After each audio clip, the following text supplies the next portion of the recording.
ये ऐसी जगह है जहां पर हम लेकर के आते हैं उन शख्सियतों को, उन जिम्मेदार लोगों को जिनसे आप बात करना चाहते हैं, जिनसे आप अपने मन के सवाल पूछना चाहते हैं।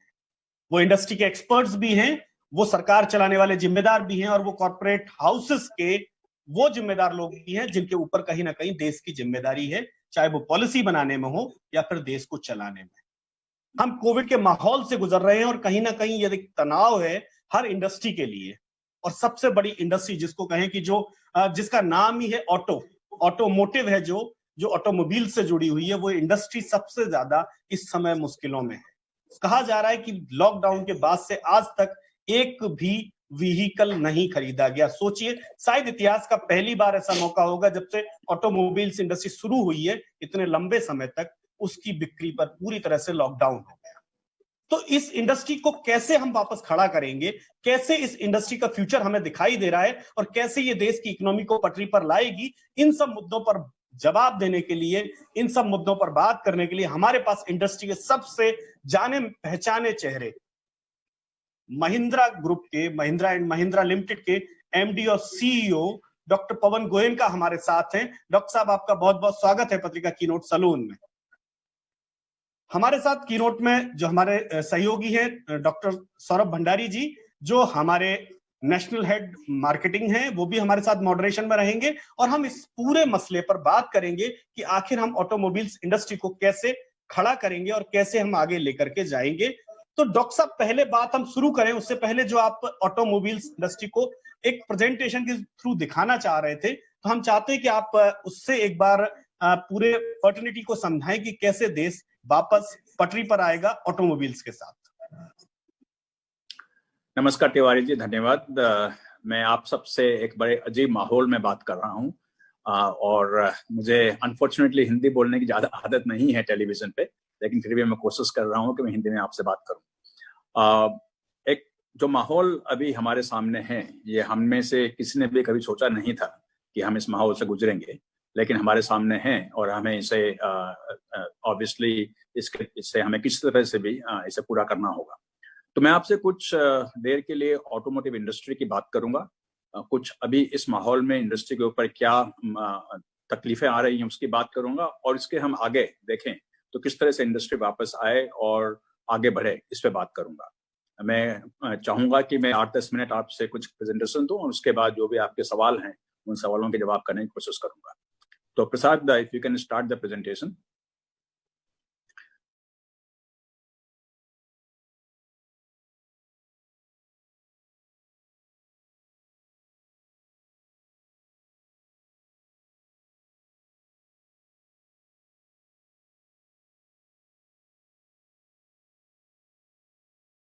इंडिया की जीडीपी में 7% कंट्रीब्यूशन ऑटो इंडस्ट्री से होता है, जो कि काफी बड़ा कंट्रीब्यूशन है। जो जीएसटी कलेक्शन होता है सरकार का, उसमें 15% कलेक्शन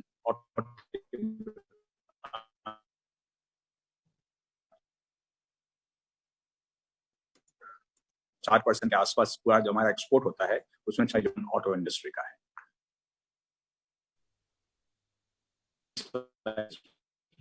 और हमारी इंडस्ट्री पिछले सालों में 10-15 सालों में काफी आगे बढ़ी है इंडिया में। हम दुनिया में नंबर 1 3 व्हीलर प्रोडक्ट प्रोड्यूसर हैं, नंबर 2 टू व्हीलर प्रोड्यूसर हैं, और नंबर 5 4 व्हीलर प्रोड्यूसर हैं, और पूरी दुनिया में हमारा जो मार्केट है वो नंबर 5 पे आता है आज। जो इंडस्ट्री हमारी है, इसके 3 बड़े जरूरी पहिए हैं: सप्लायर्स, ओईएम्स और डीलर्स। और एक इकोसिस्टम हमारा बनता है इन तीनों को मिलाकर, और हम जो गाड़ियां आपके सामने लाते हैं, ये सप्लायर्स की, हमारी और डीलर्स की मेहनत का नतीजा है। हमारे एक एसोसिएशन है सप्लायर्स की, उसमें 850 मेंबर्स हैं, लेकिन इंडस्ट्री को सप्लाई करने में कम से कम 2-2.5 हजार सप्लायर काम करते हैं। 4 लाख करोड़ रेवेन्यू सप्लायर्स की है, करीब 1 लाख करोड़ एक्सपोर्ट सप्लायर्स करते हैं, एम्प्लॉयमेंट। और डीलर्स उससे भी आगे 25,000 डीलर्स पूरे भारत में हैं आज, डिफरेंट फ्रेंचाइजेस, डिफरेंट मेक्स की, और डीलर्स में करीब 50 लाख लोगों को एम्प्लॉयमेंट देते हैं। Next slide please. जो पिछला साल था हमारा कोविड-19 के पहले भी, वो एक बहुत ही चुनौतीपूर्ण वर्ष था। इस समय पिछले साल 19-20 सन में हमारी जो इंडस्ट्री बिक्री 18% कम हुई थी, और एक इंडस्ट्री के लिए 18 बड़ी बात है, क्योंकि इंडस्ट्री हमेशा 8-10% ग्रोथ देखती है, उसके बजाय हमारा 18% डी ग्रोथ हुई, यानी कि 25-26% कम बिक्री हमारे पिछले साल हुई, जो हम सोच रहे थे उससे। और एक बहुत बड़ा जो चेंज हुआ है 31 मार्च को, वो है transition from BS4 to BS6। BS6 से जो गाड़ियां हैं वो जो इमिशन के हिसाब से, पोल्यूशन के हिसाब से बहुत ही क्लीन गाड़ियां रहेंगी, और दुनिया के अन्य देशों ने BS4 से BS6 जाने में करीब 8 साल लगाए। इंडिया में हमने यह काम 3 साल में किया है। 2017 में इंडिया ने BS4 लागू किया था, और 2020 में BS6, हमने BS4 को स्किप किया बीच में। तो बहुत बड़ा चेंज इंडस्ट्री के लिए हुआ 31 मार्च को, और इसी के बीच में कोविड-19 की क्राइसिस आ गई।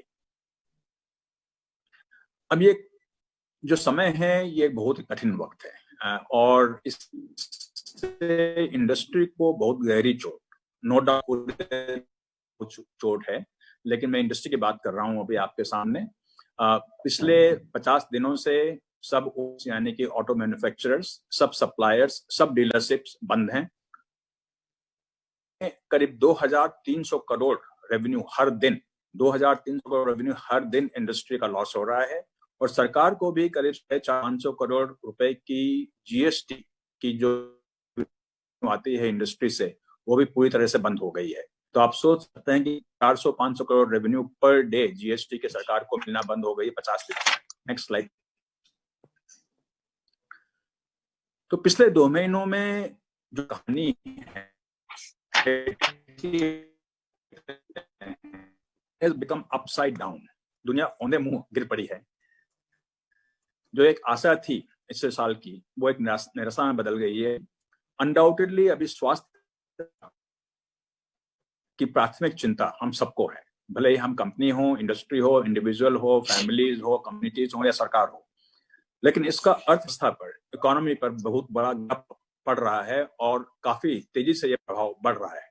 और एक तरह से अभी जो भविष्य है जो चुका है, और सभी भारतवासियों को, सभी लोगों का है। लेकिन मैं कहता हूं कि हर सनसेट के बाद एक सन है, तो हमें इस स्लोडाउन में और जो कठिन काम है इसमें हमें निकलना है, हम निकलेंगे, लेकिन हम इसका किस तरह से एक चेंज लें जिससे कि हमारा फ्यूचर और भी ज्यादा ब्राइट हो, इस पे हम कैसे काम करें। पिछले कई स्लोडाउन हो चुके हैं, हर 5-6 साल में एक स्लोडाउन होता है, और हर स्लोडाउन से हमें कुछ सीखना है। इसको बंधक रखे बिना, यानी कि फ्यूचर को मॉर्गेज किए बिना, हम किस तरह से वर्तमान को या प्रेजेंट को मैनेज करें, ये बात देखी जाती है। और ये जो बातें मैं कह रहा हूं आपके सामने स्पेसिफिक नहीं है, no matter which business you are in, which industry you are in, सभी के लिए उसे मैनेज करना होगा। और अगर हम होते हैं किसी भी कंपनी में जो है कि ये ग्रांटेड है, ये होना ही है, लेकिन ऐसे समय पर कंजर्विंग कैश सबसे बड़ी थ्योरी है। One should not be trigger happy, कोई बहुत फास्ट डिसीजन नहीं लेना चाहिए, और एक सिस्टमेटिक चेंज हमें करना चाहिए अपनी कंपनी में लॉन्ग टर्म के लिए। और ऐसा करना चाहिए कि जब भी ग्रोथ वापस आए, और ग्रोथ वापस आएगी ही, we should be fit to sprint, we should be fit to run a long race. Next slide. जो लीडरशिप की टीम होती है किसी भी कंपनी में, उसे भी अपने एक्शंस लेने पड़ेंगे, ताकि जो हमारी टीम है उसको मोटिवेशन मिले, प्रोत्साहन मिले। टीम बिल्डिंग करनी पड़ेगी, प्रबंधन में बदलाव लाएं, हम किस तरह से मैनेज करते हैं कंपनी को। बहुत जरूरी है इस समय रिश्ते बनाने, सप्लायर्स के साथ, कस्टमर के साथ, डीलर्स के साथ हम किस तरह से रिश्ते बनाएं। और सबसे जरूरी बात है कि हर कंपनी के कोर वैल्यू होती है, उस कोर वैल्यू से हमें समझौता नहीं करना चाहिए, no matter how difficult the situation may be. और आने वाले कल के लिए हमें उदाहरण कायम करने होंगे। Next slide please.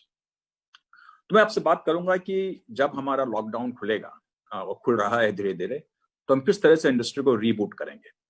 तो अनडाउटेडली सबसे बड़ी चीज अभी भी रहेगी हमारे सामने कि हेल्थ एंड सेफ्टी का पूरा प्रिकॉशन लेना पड़ेगा। ऑब्वियसली कोरोना वायरस अभी खत्म नहीं हुआ है, और खत्म होने में टाइम लगेगा। अभी कंट्रोल हो रहा है, अच्छा कंट्रोल हो रहा है। मैं कहूंगा सरकार ने बहुत अच्छा काम किया है इस बारे में, लेकिन जब हम रीओपन करेंगे तो थोड़ा बहुत जरूर आएगा, क्योंकि ज्यादा कांटेक्ट होगा, तो हमें बहुत ही केयरफुल रहना होगा कि हम हेल्थ एंड सेफ्टी में पूरा प्रिकॉशन लें। अब पिछले मंगलवार सोमवार से यानी 4 तारीख से धीरे धीरे इंडस्ट्री खुलनी शुरू हुई है। आज की तारीख में करीब 20% डीलर्स खुल चुके हैं। हालांकि सप्लाई अभी कस्टमर्स बहुत कम आ रहे हैं। कई प्लांट्स खुल चुके हैं with very very small attendance, 300, 400, 500 लोग, 30 बहुत ही कम मात्रा में। ये जो इंडस्ट्री है ये इससे बहुत इंडस्ट्री है। इसमें कई पहिए, कई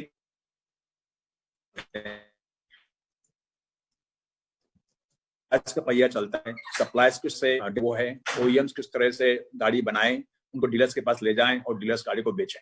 तो एक वर्कफोर्स का साइकिल, माइग्रेंट लेबर वापस चला गया, उसे कैसे वापस लाया जाए,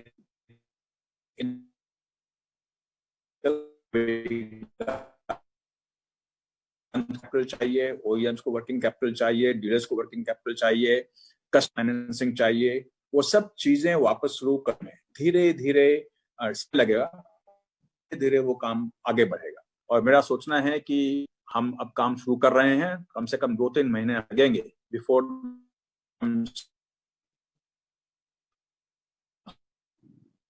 गाड़ियों के लॉन्चेस जो बंद हो चुकी हैं बिकॉज ऑफ शटडाउन, वो लॉन्चेस हमें फिर से शुरू करने पड़े।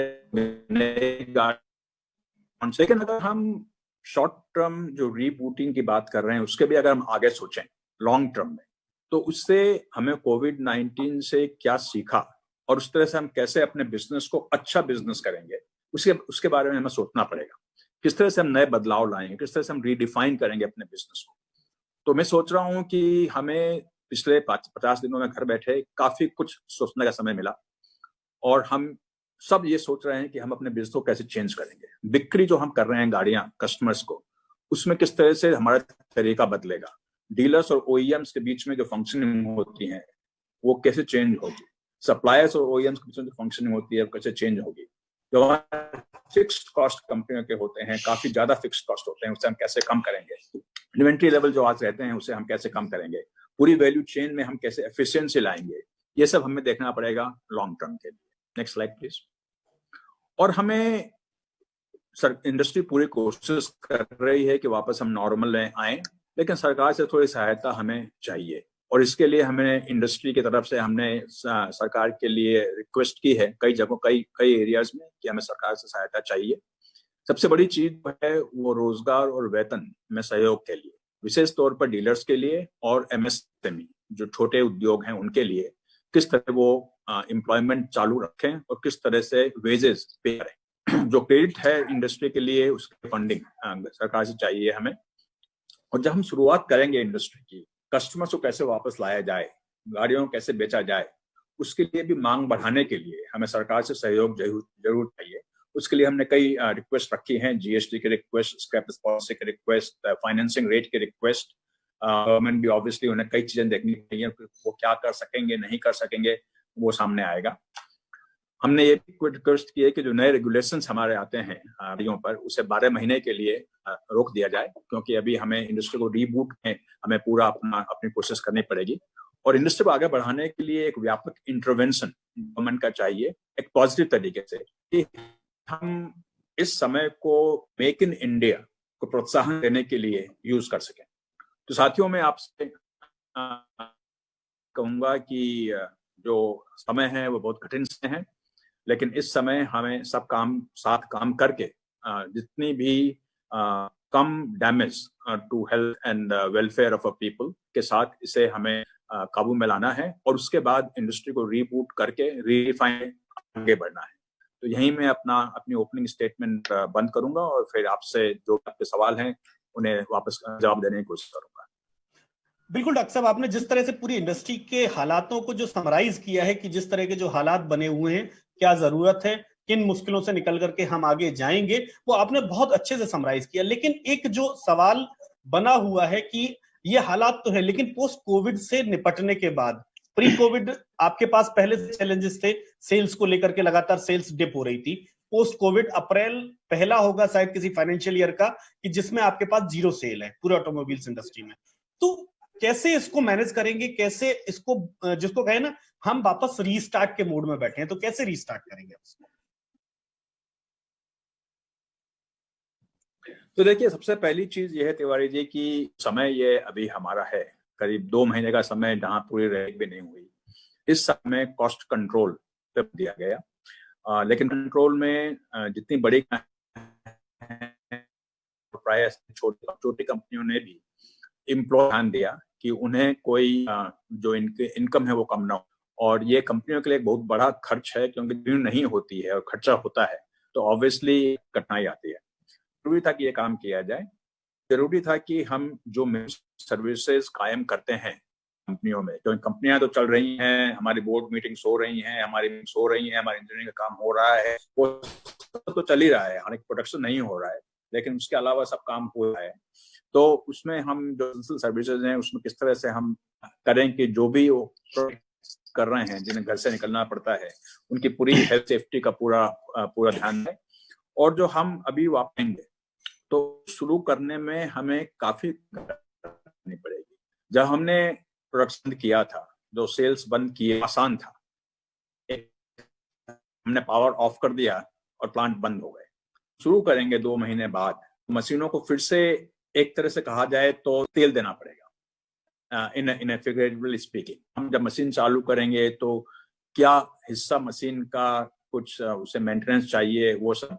तो अभी जो काम हो रहा है इस हफ्ते, because the plants have just started, it is going in that to make sure that everything वापस आएंगे प्लांट में, वो वापस आए ताकि हम सोशल डिस्टेंसिंग मेंटेन करें। और जो प्लांट्स होते हैं वो they are not set up for social distance. Assembly line होती है, असेंबली लाइन में कई वर्कर्स काम करते हैं आसपास अपने बगल बगल में, हम कैसे सोशल डिस्टेंसिंग लाएंगे? तो ये प्लानिंग पूरी टीम इस सब है। सिमिलरली जब हम सेल्स में शुरू करेंगे तो कस्टमर्स को उनको फाइनेंसिंग, वो पूरी प्लानिंग चल रही है। So that's what is going on right now during and we are right of shutdown over and opening is about to hold. बिल्कुल सही बात है सर, कि कहीं ना कहीं कि पूरा शुरू से लेकर के आखिरी जो भी पूरी चेन है, उस चेन को वापस एक बार रीथिंक करना पड़ेगा। सेफ्टी मेजर्स पहला कहीं ना कहीं दिमाग में सवाल जरूर बना हुआ है। सौरभ जी। डॉक्टर गोयनका, आपने काफी कॉम्प्रिहेंसिव कवर करा है सारे एस्पेक्ट्स को आपकी प्रेजेंटेशन में।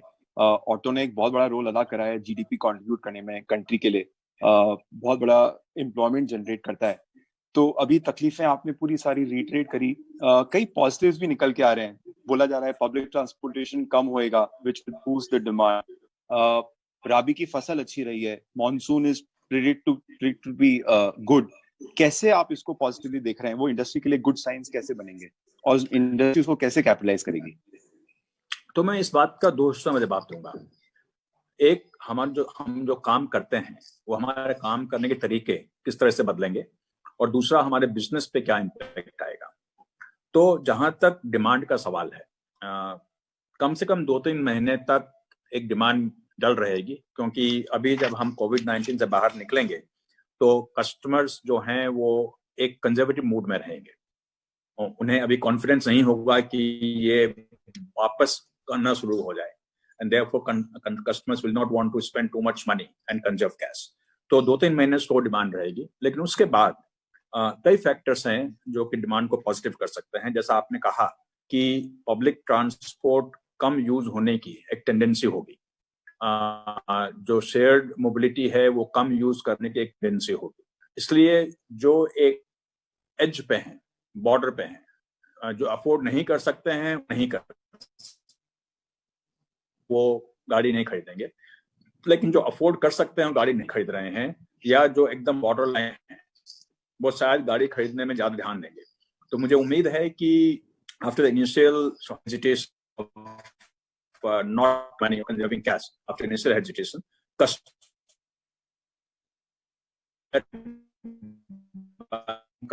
and therefore the impact on demand। और ये भी कहूंगा कि जो 2 महीने जो गाड़ियां नहीं बिकी, एक तरह से ये एक्युमुलेट डिमांड है जो कि आगे चली जाएगी। तो it will not all come back, but part of it will come after everybody becomes comfortable with the new situation। But we also have to look at will change the way we do business. सबसे बड़ा जो change होगा है कि जो customers गाड़ी खरीदते हैं उसका जो प्रोसेस है वो बहुत बदल जाएगा, क्यों कॉन्टेक्टलेस सेलिंग एक टर्म यूज किया जा रहा है आज, उस पर काफी ज्यादा प्रोग्रेस हो सकती है। जो टेक्नोलॉजी का यूज है, जो डिजिटल टेक्नोलॉजी का यूज है, वो बढ़ रहा था, लेकिन वो बढ़ने की बहुत ज्यादा एक्सपोनेंशियली हो जाएगी। सब चीजें कंप्यूटर स्क्रीन पे। महिंद्रा ने 3 दिन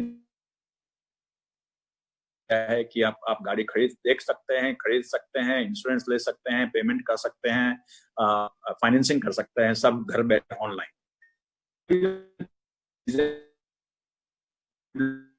और काफी कुछ चेंजेस आएंगे कंपनियों के अंदर भी, हम किस तरह से काम कर रहे हैं उसकी बातें मैं करूंगा आगे जो क्वेश्चन आएंगे उसमें। जी, आपने सही बात कही कि पूरा एक कहीं ना कहीं डिजिटलाइजेशन की तरफ बढ़ना पड़ेगा, ह्यूमन इंटरप्शन कम करना पड़ेगा, जो एक लगातार बात आ रही है कि ऑटोमोटिव इंडस्ट्री में पूरा ऑटोमेटिव मोड पे जाना पड़ेगा, जिससे हम ज्यादा से ज्यादा लोगों को पब्लिक कनेक्ट भी दे पाए। एक जो बात पूरे देश में हो रही है कि रूरल इकोनॉमी की बात हो रही है कि रूरल इकोनॉमी आएगा तभी वापस ये पूरे जो इकोनॉमी उठेगी। तो कहीं ना कहीं ऑटोमोबाइल्स इंडस्ट्री के लिए भी एक बड़ा अपॉर्चुनिटी है, क्योंकि रबी की फसल बहुत अच्छी हुई है, उसकी बिक्री भी ठीक हुई है। तो क्या लग रहा है आपको कि जो पूरा बाजार खड़ा होगा वापस ऑटोमोबाइल्स, वो बाय रूरल खड़ा होगा या फिर कमर्शियल व्हीकल या आपका जो पैसेंजर व्हीकल, किसके थ्रू वापस खड़ा होगा? रूरल इकोनॉमी ऑटो इंडस्ट्री के लिए है। हम सब बॉम्बे, दिल्ली,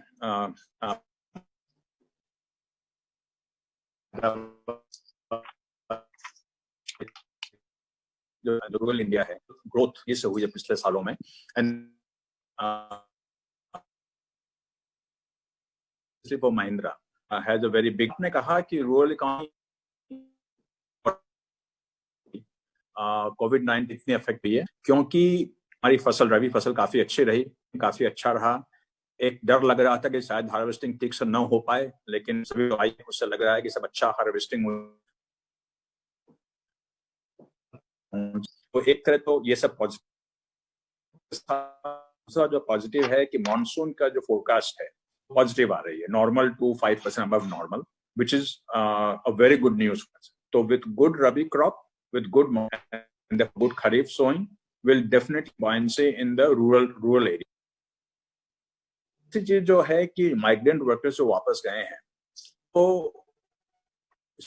हो सकता है कि अपने नेटिव एरिया में ही कुछ करने की कोशिश करें, और अगर वैसा हुआ तो हो सकता है कि वो अपने कमर्शियल व्हीकल या 2-3 व्हीलर चलाएं, तो वहां भी एक बिक्री बढ़नी चाहिए। So overall, rural economy will help in getting auto industry back to shape little faster, and urban economy will take time.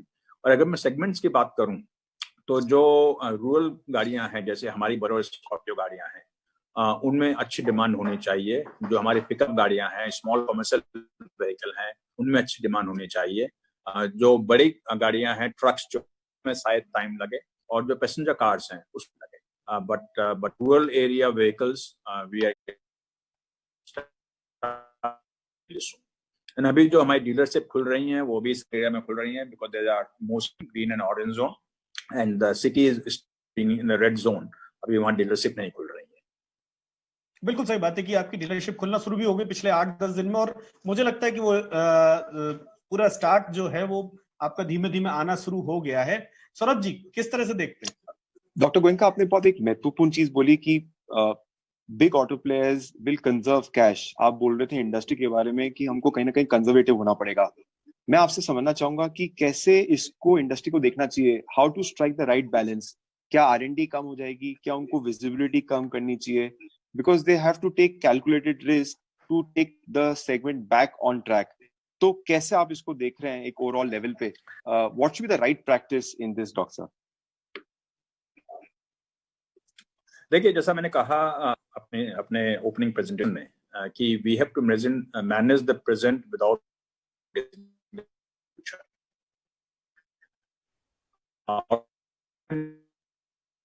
में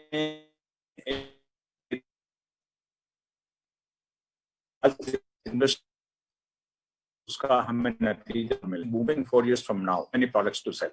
Therefore, for any auto OEMs to cut down on future product development and R&D will be a huge mistake. We in Mahindra are not cutting down any mainstream product R&D. Everything is on track. Right? In fact, our engineers were working as if they were shut down, no lockdown, and during the lockdown period also doing all the engineering work. तो वहां पे मैं कभी भी compromise नहीं करना चाहूंगा जो product in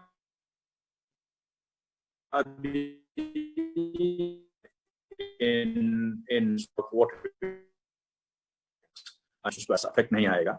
Sometimes there is capex that is nice to do but not essential to do, right? And in good times we tend to invest money in nice to do things which are not absolutely essential. दूसरी चीज जो होगी वो capacity capex. अभी industry की obviously cell बहुत down है. इस पूरे साल में नेगेटिव ग्रोथ होगी. तो जो कैपेसिटी पे जो भी इन्वेस्टमेंट होने वाला था किसी भी कंपनी का, भले ही वो सप्लायर हो, भले ही ऑटो ओईएम हो, कम होगा. Overall I think for any company, I am just giving a rough number, 25-30-35% cut in capex should be very normal for any company, but hopefully no company is cutting capex in future product development and future R&D. बिल्कुल सच बात है sir कि future R&D पर काम करना पड़ेगा और करेंगी सारी कंपनियां. और ये बात भी आ रही है कि हम कहीं ना कहीं टेक्नोलॉजी को एडवांस बनाएं जिससे हमारी कॉस्टिंग जो है वो कम से कम हो. तो कहीं ना कहीं एक जो बड़ा सवाल आ रहा है कि क्या अब ऑटोमोबाइल्स इंडस्ट्री को कॉस्ट करेक्शन पर भी आना पड़ेगा, चाहे वो उनके प्रोडक्शन कॉस्ट हो और चाहे उनकी वो सेल्स कॉस्ट हो. अनडाउटेडली तिवारी जी, ये बात पे अभी काफी चर्चा चल रही है. अभी हम ऑटो ओईएम्स और डीलर्स के बीच बात चल रही है, फाडा और सायम की, और ऑटो ओईएम्स और सप्लायर्स की बातचीत चल रही है बिटवीन सायम टू सी कि हम किस तरह से काम करें कि हमारे जो डिलेज होते हैं, जो अननेसेसरी इन्वेंट्री क्रिएट होती है, जो अननेसेसरी कॉस्ट होता है, उसे हमें कम करें. तो मैं आपको उदाहरण दूंगा गाड़ी बिकने का. जो गाड़ी हम बेचते हैं शोरूम का काफी उसमें हाथ होता है.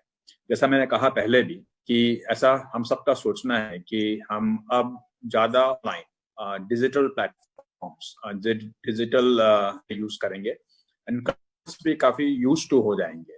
पुरानी कहावत है कि गाड़ी खरीदने के लिए पाँव मारना बहुत जरूरी है. That is just a way of saying that you have to kick the tire before you buy the car. So that habit of kicking the tire in the car probably will become thing of the past. And लोग जो हैं वो और almost real images create करेंगे जो कि पूरी virtual but dynamic image होंगी, जिससे कस्टमर्स एक पूरा अनुभव कर सके गाड़ी में बैठने का, किस तरह से क्या चीज है, और जो टेस्ट ड्राइव है वो कम हो जाएगी. हम किस तरह से एक वेरी फास्ट दे सकेंगे यूजिंग टेक्नोलॉजी कि जो हम, अगर आप एक कस्टमर की तरह गाड़ी आज ऑर्डर करें अपने पसंद की गाड़ी, तो हम किस तरह से आपको 10 दिन में उसको डिलीवर कर सकें. Then the inventory that we need to create, and inventory is cost for dealers and for OEMs. You spend at least 1.5% of overall cost of the vehicle into just carrying the inventory. That will probably get, let's say, half of that, right? And the whole transaction, there's a lot of transaction cost that happens today. There are too many people who are employed to sell a car. So with the use of digital, that will also come down. So I do expect the cost of selling will come down. I don't want to put a number, but let's say 20-25% of what it is today. और इसका जो आपने कही कि ये जो costing जी हम हैं उसमें जी डॉक्टर साहब, थोड़ा सा इंटरप्शन आ रहा था आपके यहाँ से नेटवर्क से, माफ करिएगा. मैं ये कह रहा था कि जो ये कॉस्टिंग इफेक्ट आएगा, तो एक जो हम काम Go ahead, please. जी, जो कॉस्टिंग इफेक्ट आएगा उसको एंड यूजर को फायदा मिलेगा या नहीं मिलेगा, उसका सबसे बड़ा सवाल ये है. जो खरीदने आ रहा है, जो व्हीकल लेने आ रहा है, उसको इसका फायदा कितना परसेंट तक जाएगा जो भी आप कॉस्ट सेव करेंगे.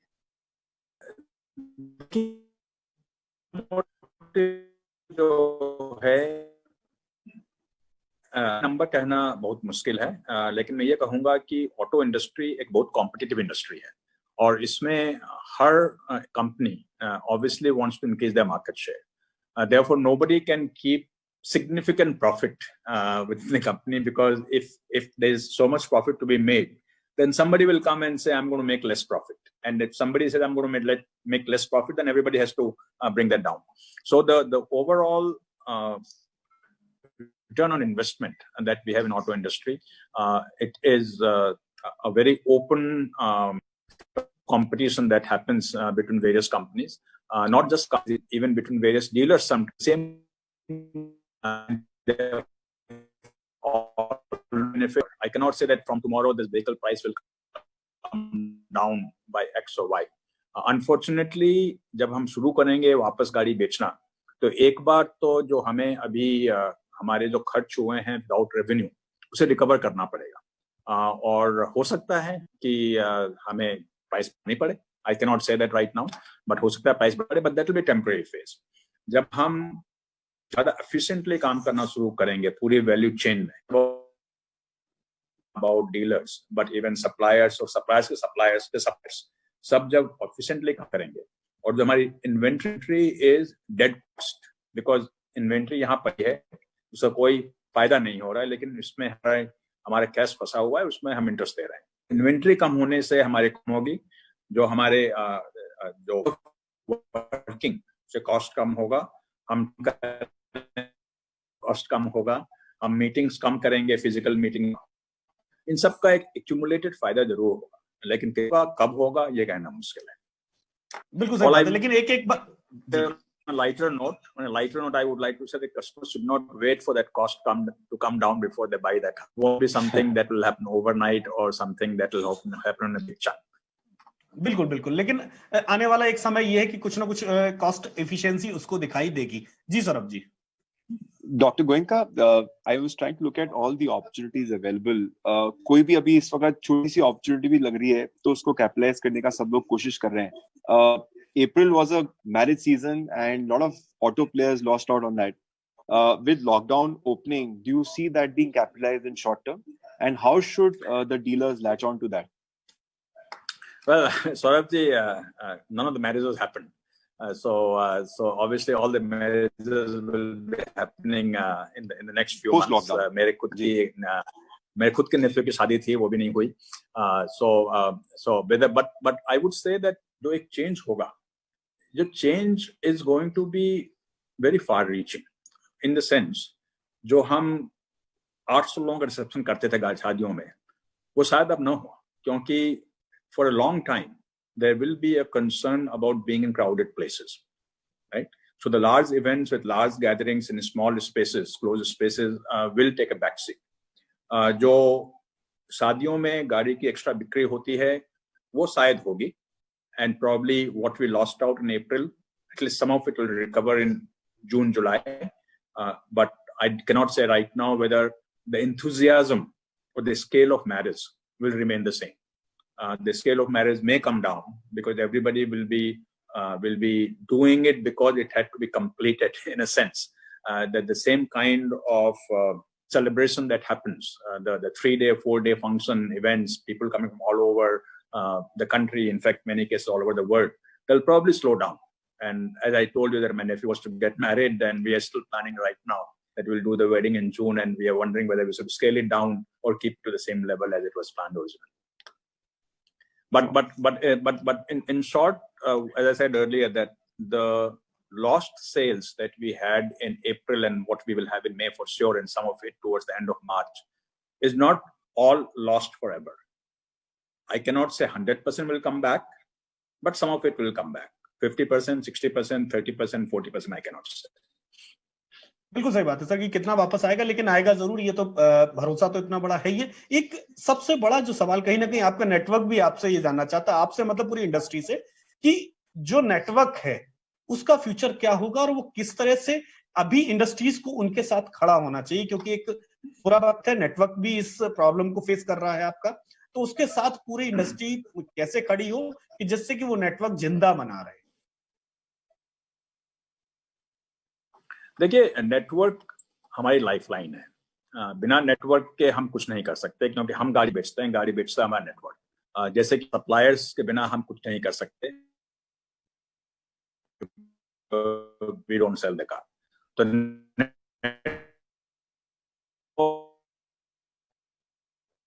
स्वस्थ रखना हमारे लिए जरूरी है. Having हमें साथ काम होगा.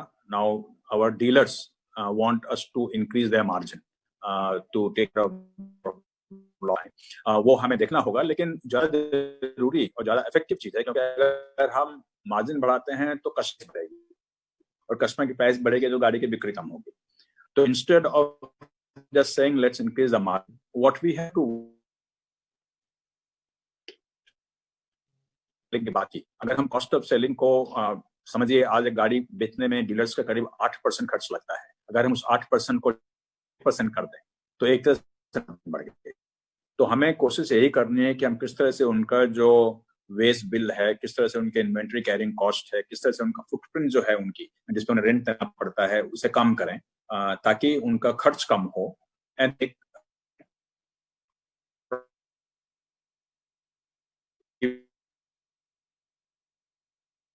dealers then I guess each OEM will take a view. It cannot be take its own view. Maruti will take its own view, and clearly with a given that without a healthy network we cannot sell vehicles. We need to keep a networks very healthy. बिल्कुल सही. Doctor doctor Goenka, you raised a very pertinent question about Make in India. अब अगर देख लें तो supply chain काफी disturb हुई है. तो how do you see the domestic OEM players shipping up? How should they take this as an opportunity? उनको क्या तैयारी करनी चाहिए और कैसे इस सप्लाई चेन को मैनेज करना चाहिए आपके लिए? देखिए, सप्लाई चेन पे काफी चेंजेस होने चाहिए, लेकिन supply chains can not change overnight, क्योंकि जो ऑटो इंडस्ट्री में जो डेवलपमेंट होता है पार्ट्स वगैरह का, उसमें 3-4 साल लगते हैं. जो हम नई गाड़ी बनाते हैं, उस गाड़ी को from the time that we conceptualise to the time that it comes out in the market is at least 3 years, if not 3.5, 4 years after investment of 12, 13, 1,500 crore. तो चेंज जरूर होगा, बट आई थिंक एक on local sourcing should go higher. So सभी कंपनियां कोशिश करेंगे कि अभी हमारे जो एक जो दुनिया है एक कनेक्टेड वर्ल्ड हो गया है, उससे हम किस तरह से वापस आए कि हम अपने आप पे ही डिपेंड रहें, ताकि हमारे सप्लायर्स हमारे आसपास प्लांट के आसपास हो या हमारे देश में हो कम से कम, उस पे काफी कुछ शायद जोर दिया जाए आगे बढ़ने में. अभी उसमें कुछ कठिनाइयां हैं, क्योंकि there are areas where we don't have technologies, there are areas where we don't have capacity, and in fact I'm personally talking to our ACMA members to see what we need to do that we can remove the dependence on other countries to supply anything for the auto industry in India. और अगर वैसा होता है तो make in India बढ़ेगी, क्योंकि अभी आज हम करीब 18 से 20 बिलियन डॉलर का इंपोर्ट करते हैं ऑटोमोटिव पार्ट्स का. अगर वो इंपोर्ट जीरो तो नहीं होगा, लेकिन अगर हम उसे आधा कर दें तो 9-10 बिलियन डॉलर की इंक्रीज्ड वैल्यू एडिशन इंडिया में होगी, which is quite significant. Similarly अगर हम देखें कि एक तरह हमें इंपोर्ट कम करना है, दूसरी तरफ हम एक्सपोर्ट कैसे बढ़ाएं, और एक काउंटर इंट्यूटिव चीज हो गई. अगर हम कहते हैं कि हमें सब सोर्सिंग अपने ही देश में करनी है तो सब वही सोचेंगे, लेकिन not everybody has an advantage that we have. The advantage that India has, that it has a very large market of its own. Given we are the 5th largest automotive market in the world, okay, we have a very big demand in India, and therefore we have a large scale to begin with. And on that, if we add export, then it becomes easier for us to make that incremental investment and export to countries which are not as big in terms of automotive demand as India is, or countries around India in terms of pecking order is. Therefore, I would think कि हम दोनों चीजों पर, how to reduce import dependence and how to increase export, we will focus a lot. And many of the auto OEM जो बाहर के देश के हैं, जो इंडिया में प्रोड्यूस करते हैं, वो शायद सोचें कि हमें इंडिया से एक्सपोर्ट करने में उनके जो दूसरे प्लांट्स हैं उसमें उन्हें काफी फायदा होगा और काफी एक तरह से कॉन्फिडेंस आएगा क्योंकि इंडिया में जो सप्लायर्स हैं काफी अच्छी क्वालिटी के सप्लायर्स हैं, हर चीजों में टेक्नोलॉजी उनके पास है, कई जॉइंट वेंचर्स हैं उनके, और पिछले 10 सालों में क्वालिटी में जो इम्प्रूवमेंट हुआ है हमारे हमारे देश में सप्लायर्स का, वो काफी अच्छा है, और आज हमारी क्वालिटी दुनिया के किसी भी देश के बराबर है, and therefore we have very big opportunity in my view of both reducing import and increasing export for auto components at least. But इसके लिए हमें काफी काम करना होगा, क्योंकि ऑटोमेटिकली नहीं होगा। बिल्कुल सही बात है, हमें काम करना पड़ेगा। और जी जी बिल्कुल बिल्कुल, प्रधानमंत्री भी यही कह रहे हैं, और सारे राज्य भी लगातार, चाहे जापान की कंपनी हो, चाहे चाइना या कोरिया की कंपनियां, लगातार उनके लिए माहौल बनाया जा रहा है कि वो मध्य प्रदेश, राजस्थान या किसी भी स्टेट के साथ आए। इस दौर में एक सवाल तब ये भी खड़ा होता है कि क्या पोस्ट कोविड ट्रैवलिंग हैबिट और बिहेवियर भी चेंज होगा पैसेंजर का? क्या कंपनियां इस तरफ भी देख रही हैं, और इस दौर में यूजर को किस तरह से ध्यान में रखने की कोशिश कर रही हैं कंपनियां? देखिए, इसमें मुझे कोई संदेह नहीं है तिवारी जी कि जो ट्रैवल हम करते हैं आज वो काफी कम होगा। इसके 2-3 कारण हैं। एक, हमने 50 दिन 55 दिन जब हम घर बैठे हैं तो हमने देखा कि जो हम काम ट्रैवल करके कर सकते थे, at least at the level of management, वो 70-75% काम हम घर बैठे कर सकते हैं। ट्रैवल हैबिट बन गई थी, ट्रैवल एक तरह से हमें करना है तो करना है। हम जब शुरू करेंगे तो हम कहेंगे हमें क्यों करना है। अब मैं आपसे बात कर रहा हूँ, मैं अपने घर बैठा हूँ, आप अपने घर बैठे हैं जी। हम 2 महीने पहले कभी सोचते भी नहीं ऐसा कि ऐसा हो सकता है। आप अपना कैमरा भेजते मेरे ऑफिस में, आप शायद खुद आते ये इंटरव्यू करने के लिए, लेकिन इफेक्टिविटी इज फाइन। हमें सब कुछ देख रहे हैं, सब देख रहे हैं हमें अपने घर से। वेरी नाइस सिग्नल, थोड़ा चेहरे पर लाइट कम है, लेकिन other than that everything is very nice. Voice carrying is very nice.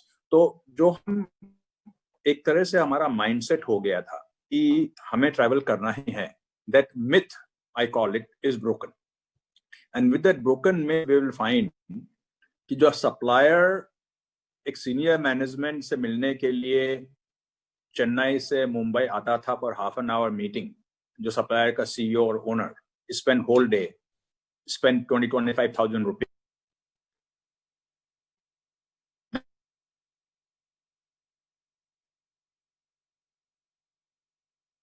hesitation asking the OEM and there's no hesitation in that person saying yes of course, why would you want to come.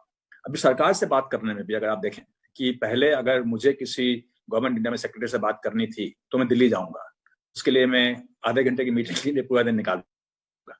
अब जो comfort आ गया है कि हम ये meeting VC पे कर सकते हैं और काफी इफेक्टिवली कर सकते हैं, वो कंफर्ट से भी ट्रैवलिंग काफी कम होगी। जो हमारे इंट्रा कंपनी मीटिंग होती है, जिसके लिए एक लोकेशन से दूसरी लोकेशन लोग ट्रैवल करते हैं, उस पर तो हम शायद पूरा बैन ही कर दें, because the VCs are working so beautifully even without planning.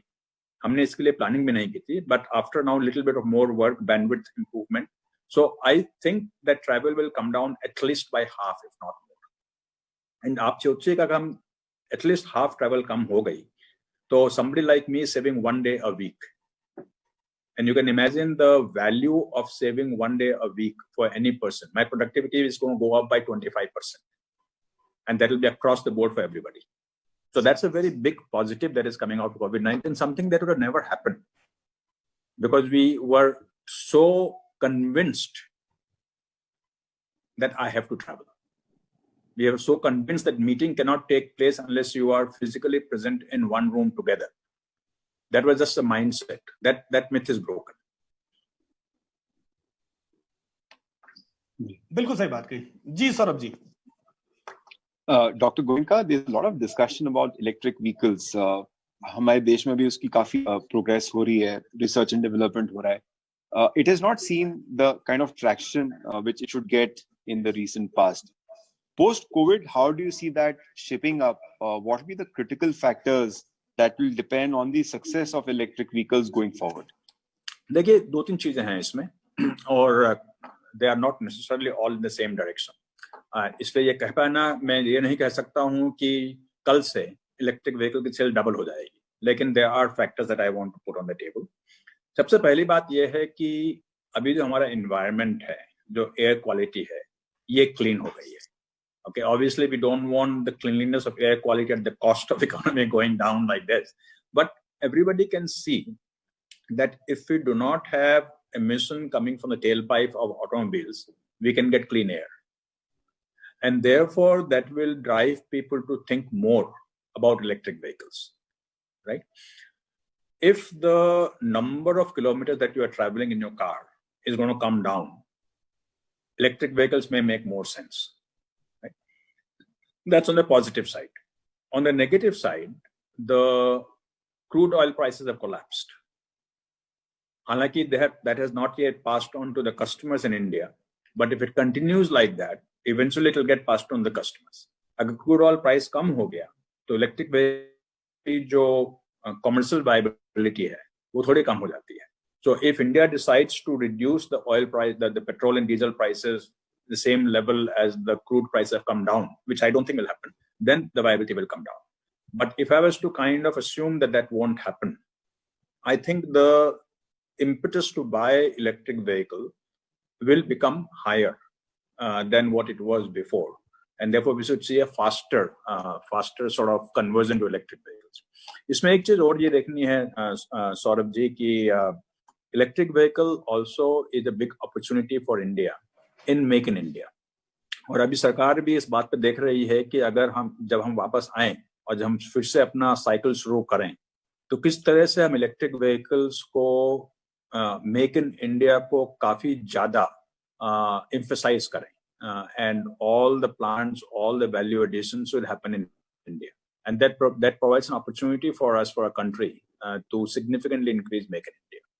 बिल्कुल सही बात की कि मेक इन इंडिया की कहीं ना कहीं उस कॉन्सेप्ट को थोड़ा सा और करना चाहिए। लेकिन एक जब आप इलेक्ट्रिक व्हीकल्स की बात कर रहे हैं तो अभी जो इन्वेंट्री है, जो वो BS4 व्हीकल्स की इन्वेंट्री आपके पास या आपके नेटवर्क के पास पड़ी हुई है, दूसरा अप्रैल से BS6 पूरा बेचने की बात हो रही थी, लेकिन अभी BS6 के लिए जो फ्यूल एफिशिएंसी चाहिए वो अभी पूरे देश में कहीं भी अवेलेबल नहीं है।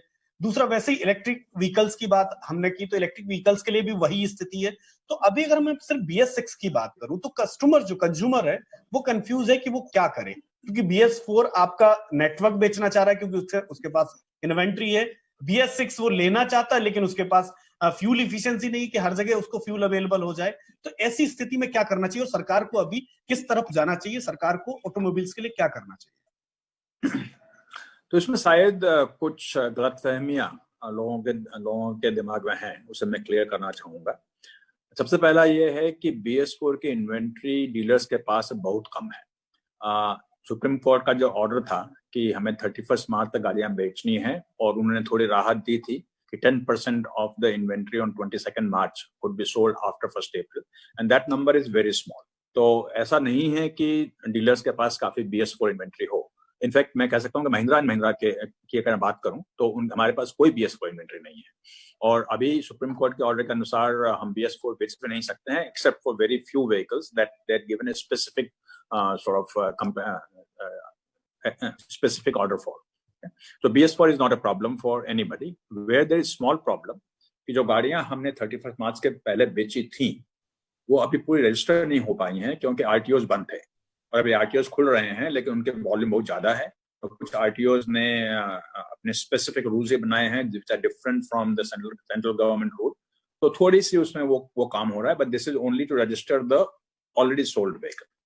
जहां तक BS6 का सवाल है, सभी डीलरशिप्स के पास BS6 गाड़ियां आज मौजूद हैं। In fact even before lockdown BS6 गाड़ियां डीलर्स के पास पहुंच चुकी थी, and therefore any customer who wants to buy a BS6 vehicle can buy a BS6 vehicle today. Okay? Of course, because of lockdown, some inventory may not be there for some variants, some models. That's a different thing. But otherwise, BS6 गाड़ियां सब जगह available है। तीसरी चीज आप fuel की बात की, वो 1 मार्च 2020 से ही सभी जो ऑयल डिस्पेंसिंग मार्केटिंग कंपनीज हैं उन्होंने 1 मार्च 2020 से पूरी देश में, there may be 1 or 2 regions here and there, 1 or 2 pockets, but पूरे देश में उन्होंने BS6 फ्यूल अवेलेबल कर दी थी। तो अभी there may have been some setback because of the COVID-19 situation, but more or less BS6 fuel is available throughout the country. So न BS4 inventory का प्रॉब्लम है, न BS की अवेलेबिलिटी का प्रॉब्लम है, और न ही फ्यूल अवेलेबिलिटी का प्रॉब्लम। इसलिए those who want to buy a vehicle today should feel free to go to a dealership near them buy a BS6 vehicle and they can easily drive that in anywhere. बिल्कुल सही बात है कि आप पसंद की गाड़ी खरीदिए और कहीं ना कहीं इकोनॉमी के साथ भी चलिए, क्योंकि अभी इकोनॉमी को जो एक डिमांड की जरूरत है। जी Saurabh ji. Dr. Goenka, there's a lot of discussion about opportunities being limited. आप देख भी रहे हैं कि पोस्ट कोविड आपने पूरा दिखाया कि कैसे सेल्स बिल्कुल एक जीरो हो गई। आने वाले टाइम में there be limited opportunities in next short term duration. How is sales planning change?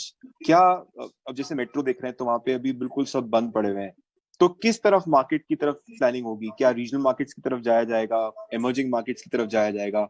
How should the companies plan for it, any segment for that matter? Sorry, I'm not clear. Are you talking in terms of export? Domestic sales को address करने के लिए Domestic. कैसे sales planning change होगी? देखिए, जैसे हमने बात की शुरू में कि अभी रूरल इकोनॉमी पे कोविड-19 का इम्पैक्ट कम हुआ है, इसलिए शायद जो सेल्स की इनिशियल थ्रस्ट रहेगा वो रूरल इकोनॉमी में या रूरल इंडिया में ज्यादा रहेगा। एंड मेट्रोज में सेल्स पे फोकस शायद will take few weeks before the sales focus comes to metro, और कई मेट्रो डीलरशिप अभी because of being in the red zone खुली भी नहीं है। अभी जो हमारी प्रोडक्शन होगी वो प्रोडक्शन बहुत स्लो प्रोडक्शन होगी, क्योंकि जैसे मैंने कहा कि अभी 1/3 of the workers are able to come, and even those 1/3 we are right now retraining them। आप सोचिए 2 महीने से अगर मैन एंड मशीन नहीं आया तो एक तरह से रस्टिक हो जाते हैं, मशीन भी और इंसान भी। तो हमें वापस रीट्रेन करना पड़ेगा, हमें सारी इन्वेंट्री लानी पड़ेगी, तो it's going to take time before we get to full capacity. तो अभी in the next I would say 2 months, and every company will have a different sort of plan for this because it depends on the product line of that company। अगर मैं महिंद्रा की बात करूं तो जैसे मैंने कहा बोलेरो, स्कॉर्पियो, पिकअप, हमारी स्मॉल कमर्शियल व्हीकल जीतो, सुप्रो, ये सब पे अभी हमारी काफी हमें लगता है from the initial talk that is happening the dealership, जो हमें ऑनलाइन बुकिंग हो रही है, कि इन गाड़ियों की डिमांड काफी अच्छी रहेगी। एंड इसलिए हमारी कोशिश यही रहेगी कि हम इन गाड़ियों पे प्रोडक्शन में ज़्यादा ध्यान दें, और जो लिमिटेड प्रोडक्शन अभी हो सकता है वो हम इन गाड़ियों में करें ताकि हम डिमांड को फुलफिल कर सकें। धीरे धीरे जो दूसरी गाड़ियां हैं XUV300, XUV500, मराज़ो, उनकी डिमांड आएगी और हम उन्हें प्रोड्यूस करना शुरू करेंगे। So every company will look at it differently. Some companies have more rural focus than others, and some companies have more focus on high-end or low-end vehicles. There are some who believe that the small hatchbacks will sell more. There are some who believe that तो हर तरह की theory अभी चल रही है, but we will have to see finally what the consumer wants, because consumer has its own mind and will decide what he or she wants.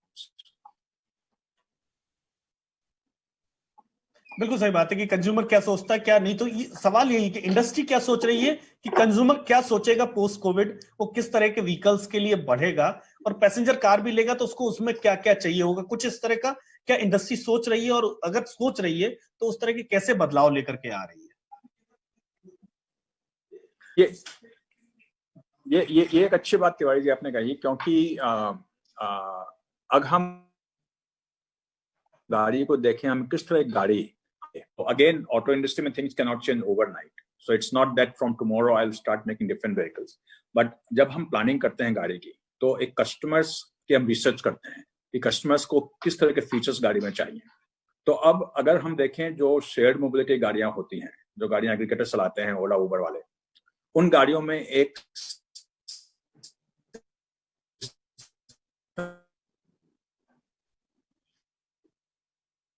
शायद in 2 passengers, if it is a shared cab, that will become very desirable, so we may want to put that in।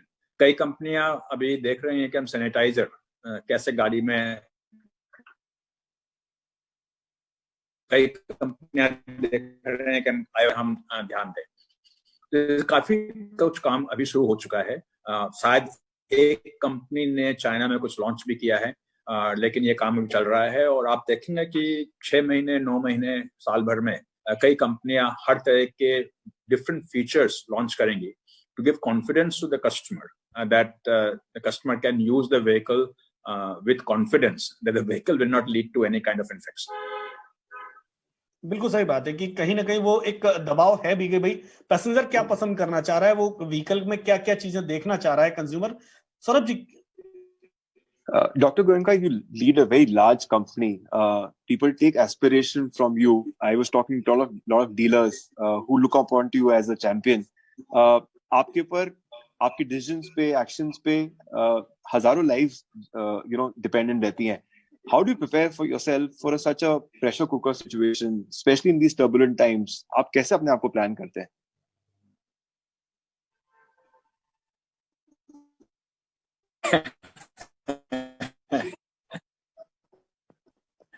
लेकिन everybody will have a different approach to things like this. Somehow my philosophy always has been that no matter how difficult the situation may be, at the personal level or business level, one should never come under stress. Because मेरा सोचना है कि एक stressful mind can never think clearly. And in a crisis situation, you need to think clearly. So it is very wrong thing to have to become stressed because there's a crisis. And somehow God has given me a gift that I don't get stressed in a bad situation. And one has to neither get overly excited when things are going good or not get overly stressed if things are not going well in personal life or business life. And that I think allows one to take every day at a time. And I treat the work that I have to do now no different than work that I did before COVID-19. It's just that the priorities may be somewhat different. We are more concerned right now about how to live the day, in the sense that how do we manage our cash, how do we pay our salaries, how do we keep our network healthy, how do we talk to our suppliers, and how prepare for opening. But it doesn't mean that one constantly thinks, oh my gosh, what do I do now? Oh my gosh, what's going to happen tomorrow? That doesn't happen. And that's what my suggestion to everybody would be, that you need to condition your mind to not get stressed no matter how bad things look. Because I said, after every sunset, there is a sunrise. बिल्कुल सही बात कही कि अगर सूर्य अस्त भी होगा तो सूर्य का उदय भी होगा, क्योंकि वो सूर्य है, सूर्य ही रहेगा। तो ऑटोमोबाइल्स इंडस्ट्री है, जीडीपी में उसका जो रोल है वो रोल हमेशा प्ले करेगी। तो आखिरी सवाल डॉक्टर साहब यही कि आखिर किन उम्मीदों के सहारे ऑटोमोबाइल्स इंडस्ट्री वापस कम बैक करे पूरी ताकत के साथ? वो पाथ क्या होना चाहिए कि वो एक पाथ उसको सामने दिखाई दे कि जिस पर सबको दौड़ना, चाहे वो नेटवर्क हो आपका, चाहे वो आपके कोर प्लेयर्स हो। देखिए, एक चीज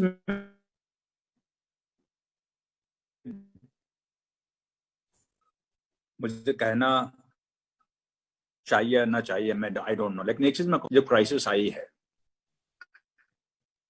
इस क्राइसिस इंडस्ट्री ने एक बहुत proactive OEMs, major auto OEMs है इंडिया के, हर ऑटो ओईएम्स ने अपनी तरफ से, भले वो फेस मास्क बनाए, पीपी बनाए, वेंटिलेटर बनाए, भले वो पीएम केयर में अपना योगदान दें या फूड डिस्ट्रीब्यूट करें। एक उन्होंने दिखाया है कि auto industry is a very responsible industry. और पिछले कुछ सालों में ऑटो इंडस्ट्री को एक बहुत नेगेटिव पब्लिसिटी मिली है, और मैं उम्मीद करता हूं कि जो ऑटो इंडस्ट्री का बिहेवियर रहा है इन 2 months, where the industry has not worried about the industry itself, but put the need of the country ahead, will help people to see auto industry in different light, okay? And create that had been generated in the image of auto industry in the last. Point number 2, as I said earlier, that India is an aspirational society. No matter who you talk to, भले वो driver हो या factory worker हो या auto driver हो या house help हो, everybody aspires that their children grow to become much better qualified, much better resource than what they are. that aspiration and the fact that India still has very low penetration of cars will lead for the industry to grow. We have a difficult time, something that nobody ever thought will ever happen. And we hope that we again, but the basic fundamental desire for Indians to aspire to a life where they will have the what has become basic necessity in many developed has not because of COVID-19. We will come back to our growth path, though we'll come back with a much more different industry in many forms. And there may be some winners, some losers. There may be electric vehicles becoming more popular at the cost of diesel or petrol. And that's besides the point. But I think the fundamental aspiration hasn't changed. And therefore, the fundamental opportunity for the industry to grow has not changed. But what I would like to also point out, which is very important, is that the economy of a country is intertwined with the growth of the industry, auto industry. Okay, it's not a coincidence. Okay, if you look at number 1, number 2, number 3, number 4, number 5 GDP countries in the world, absolutely same rank order. Number 1, number 2, number 3, number 4, number 5 is of the auto industry in that country. And therefore, if we are to become number 3 GDP country, we have to also become a number 3 auto industry. If we have to become number 2 GDP country, we have to become number 2 in auto industry. Therefore, I think one of the things that probably is coming out a little bit more openly as a result of the economic losses that we are having right now, that auto industry plays a very important role in keeping the wheels of economy turning. Whether it is in employment, whether it is in investment, whether it is in GST collection, whatever it might be. But the auto industry plays a role without which I believe that economy cannot get to 5 from 5 to 4 to 3 to 2 to 1. And that's the reason I have always been hopeful for this industry, always optimistic for this industry, and I continue to remain that way. And I hope that we will see much better times than what we are in today. Today, being in a situation we are in, it's very difficult to imagine the good times that we had 3, 4, 5 years ago. But I'm sure the good times will come back. It may take a little longer than what we are comfortable with, but they will come back. बिल्कुल सही बात doctor साहब, आपने बहुत अच्छी बात कही कि चीजें वापस लौटेंगी, थोड़ा सा टाइम लेती है, एक बुरा वक्त है, लेकिन साथ खड़े होकर के ये ऑटोमोबाइल्स इंडस्ट्री खड़ी होगी और यही इंडस्ट्री वापस इकोनॉमी को उतना ही मजबूत करेगी जितना पहले करती आ रही थी। इसके साथ साथ बहुत सारी चीजें जो आपने कही कि कहीं ना कहीं वो ऑटोमोबाइल्स इंडस्ट्री को वाकई में एक बूस्टर डोज की तरह है वो बातें, वो चाहे आपके नेटवर्क के लिए हो या बाकी चीजों के लिए या वो चेंज के लिए। तो मुझे लगता है कि ये जो कन्वर्सेशन डॉक्टर साहब डॉक्टर पवन गोयनका कर रहे थे हमारे साथ, महिंद्रा एंड महिंद्रा लिमिटेड के सीईओ और एमडी डॉक्टर पवन गोयनका, उन्होंने बहुत अच्छी चीजें जो बताई हैं। अगर आप वापस इनको सुनना चाहते हैं, वापस देखना चाहते हैं, तो इस वीडियो को वापस रिवाइंड करिए और उनका एक एक वो चीज सुनिए जो उन्होंने कहीं ना कहीं इंडस्ट्री के लिए बोला। और मुझे लगता है कि वो आने वाले दिनों में इंडस्ट्री के लिए एक बहुत बड़ा लाइन है, एक बहुत बड़ी जिसको कहें कि एक वर्किंग आपको गीता दी है उन्होंने कि आप किस तरह से किस रूट पर जाकर के आप काम कर सकते हैं। डॉक्टर साहब, आप हमारे साथ जुड़े, इसके लिए आपका बहुत बहुत धन्यवाद। सौरभ जी, आपका भी बहुत बहुत धन्यवाद, आप पत्रिका की नोट में आए। और मैं अपने दर्शकों का भी धन्यवाद करता हूं कि आप हमारे साथ जुड़े। आगे हम फिर जुड़ेंगे नए गेस्ट के साथ। धन्यवाद for giving me this opportunity. Thank you. Thank you.